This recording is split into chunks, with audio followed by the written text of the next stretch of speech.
Selamat pagi, kita jumpa lagi dalam Ocehan di akhir pekan.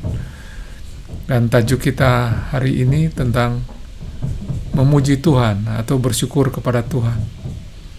Bahan kita ambil dari Mazmur 103 ayat 1 sampai dengan 16 sampai selesai sebetulnya ya. Nah, topik barangkali mudah tapi bisa membuat kita mengingat kembali ya. Kita masih ingat memuji itu artinya apa? Kita memuji, kapan kita memuji, apa yang kita puji dan siapa kita puji ya. Seringkali kita memuji sesuatu yang hebat, luar biasa, pemandangan yang indah kita puji, prestasi yang luar biasa kita puji ya. Kemudian kita bisa memuji juga orang-orang yang memiliki kemampuan-kemampuan tertentu.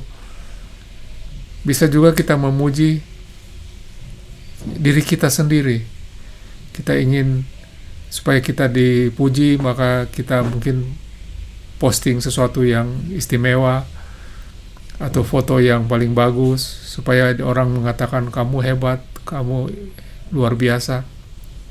Ya, jadi puji-pujian itu sebetulnya menyatakan kekaguman kita ya, kelebihan kita atas sesuatu. Dan bisa juga kita kecewa ya, kalau kita berharap dipuji tapi kita tidak mendapatkan pujian itu. Jadi kita itu sebetulnya makhluk puji, hidup karena dipuji dan hidup mencari puji-pujian. Nah, tapi kita dikatakan diajak di sini untuk memuji Tuhan. Pujilah Tuhan hai jiwaku. Apa artinya jiwaku memuji Tuhan? Apa contohnya? Mari kita lihat sama-sama bagaimana Daud berkata dalam Mazmur 103 itu. Dia mengatakan begini, dari Daud, pujilah Tuhan hai jiwaku. Pujilah namanya yang kudus hai segala genap batinku, jiwaku dan batinku. Kemudian dia katakan, pujilah Tuhan hai jiwaku dan janganlah lupa segala kebaikannya. Jadi kita memuji Tuhan pertama karena dia berbuat baik kepada kita ya. Jadi bukan saja kita kagum, tapi kita merasakan perbuatan baik Tuhan kepada kita. Nah, apa saja perbuatan baik Tuhan kepada kita? Apa itu contoh-contohnya? Dia mengatakan begini, ayat 3 dari pasal 107, dia yang mengampuni segala kesalahanmu. Jadi kita berbuat salah, dia tidak mengejek, dia tidak menghukum, tapi dia mengampuni. Kemudian dikatakan dia menyembuhkan segala penyakitmu. Jadi dia melakukan sesuatu, kita kesakitan, kita dipulihkan oleh Tuhan. Dia menebus hidupmu dari lubang kubur dan memahkotai engkau dengan kasih setia dan rahmat. Jadi menebus kita dari lubang kubur artinya kita sebenarnya menuju kematian. Kita mati kemudian sama Tuhan dihidupkan, dibayar harga untuk supaya kita bisa hidup. Kemudian dikatakan bahwa dia memahkotai engkau dengan kasih setia dan rahmat. Bukan saja kita ditebus, diberi kehidupan, tapi dia memahkotai. Mahkota itu suatu yang istimewa, kita diistimewakan. Dan apa keistimewaan itu? Kasih setia dan rahmat dari Tuhan. Kemudian Daud masih menambah dengan dia yang memuaskan hasratmu dengan kebaikan sehingga masa mudamu menjadi baru seperti burung Raja Wali. Luar biasa ya. Jadi perbuatan Allah itu dia memuaskan hasrat kita itu bukan dengan sesuatu yang merusak kita atau merusak orang lain atau merusak lingkungan, tapi dia memuaskan hasrat kita dengan kebaikan. Dan ini luar biasa ya. Dan kita mengalami masa muda. Memang kalau dibaca hati-hati, masa mudamu menjadi baru seperti pada burung Raja Wali. Jadi kita menjadi diperbaharui, jadi muda lagi kalau bahasa sederhananya itu, tapi terbang melesat bukan seperti seekor ayam ya yang siap disembelih, tapi seekor raja wali yang siap terbang. Jadi saudara-saudara, apa alasan kita untuk bersyukur, memuji Tuhan? Kita bandingkan ya, kalau kita memuji orang itu kehebatan dia, kelebihan dia bisa melakukan sesuatu, tapi seringkali tidak ada urusan sama kita.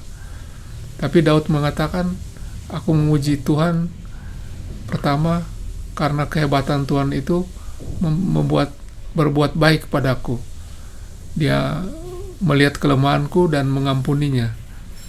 Kemudian dia menyembuhkan penyakitku, dan dia melakukan hal-hal yang luar biasa ya. Kita sebetulnya sedang menuju lubang kubur, ditebus supaya kita bisa hidup. Setelah itu dia memberi mahkota kepada kita, dan kita diperbaharui kekuatan kita, mau awet muda. Nah, ini dia dikatakan di sini menjadi baru seperti burung raja wali. Jadi alasan terutama kita memuji Tuhan bukan saja karena kehebatan Tuhan, tapi Tuhan melakukannya itu pada kita yang lemah. Daud menjadi luar biasa padahal dia manusia biasa itu karena penyertaan Tuhan tadi itu. Nah, kemudian yang kedua, kita barangkali bagian masih panjang bacaan ini, tapi kita lihat yang kedua saja. Dia memuliakan, memuji Tuhan itu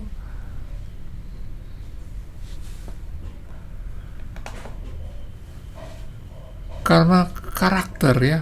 Jadi dikatakan ini, Tuhan menjalankan keadilan dan hukum bagi segala orang yang diperas, dan ia memperkenalkan jalan-jalan pada Musa, perbuatan-perbuatan pada Israel, dan seterusnya. Tuhan itu pengasih, penyayang, pengampun. Dikatakan bahwa di sini, coba kita bandingkan Daud dengan kita ya. Kita kagum pada apa? Pada sesuatu keistimewaan yang berkilau dari orang.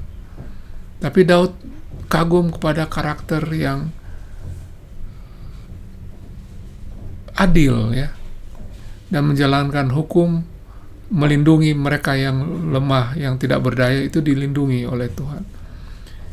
Jadi sifat itu yang dikagumi Daud pada Tuhan. Kita ingin dikagumi oleh apa?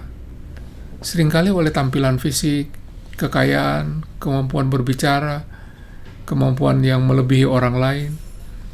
Tapi dikatakan sini bukan itu yang membuat Daud kagum kepada Allah. Dia kagum karena Allah itu bersikap adil dan melindungi mereka yang diperas.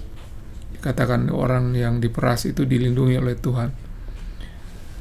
Apakah kita pernah mengagumi Allah karena karakternya ya?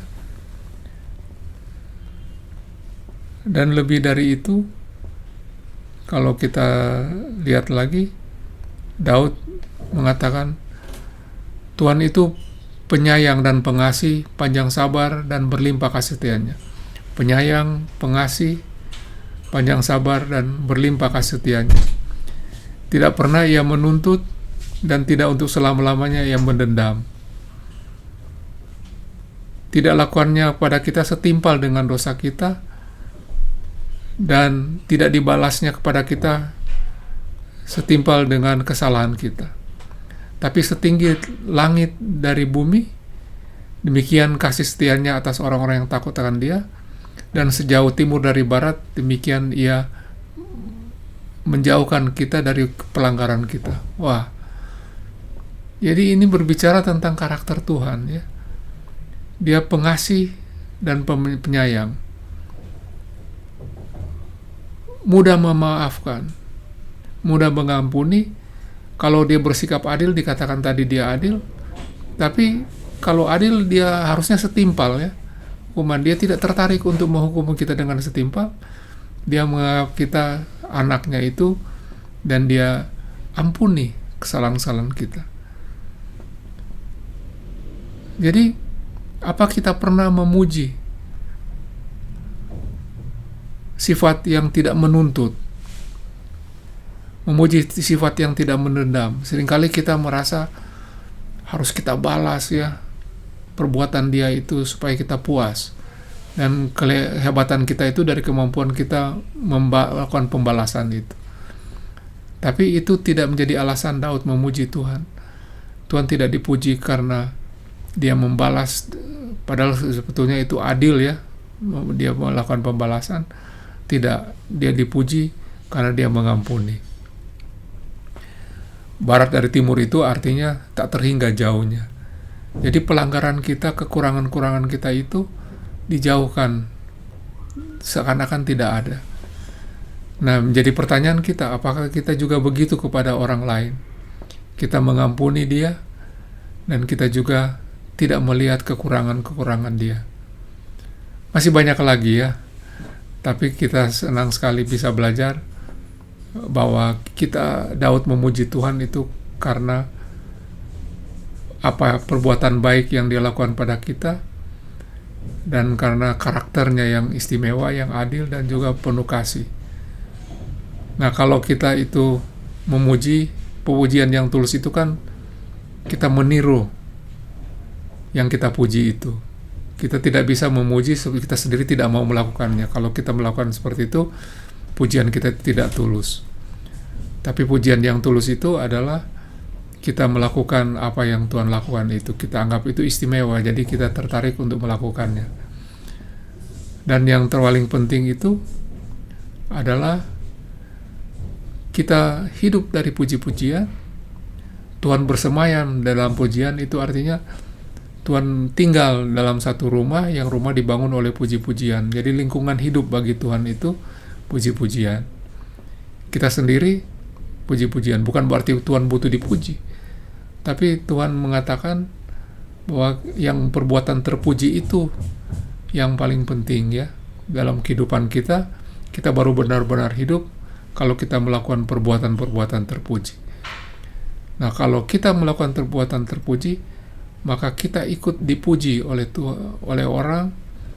Sebetulnya lebih tepat itu kita menjadi saluran, bukan saluran berkat saja ya, saluran pujian. Melalui perbuatan kita, nama Tuhan dipermuliakan, dan otomatis kita menjadi orang-orang yang perbuatannya terpuji. Jadi asik ya, kita tidak lagi mencari puji-pujian karena pujian itu punya Tuhan, tapi kita melakukan perbuatan-perbuatan terpuji supaya melalui perbuatan kita Tuhan itu dipuji. Selamat memuji Tuhan, selamat hidup dalam puji-pujian. Tuhan kiranya memberkati kita sehingga kita mampu melakukan perbuatan-perbuatan terpuji. Amin.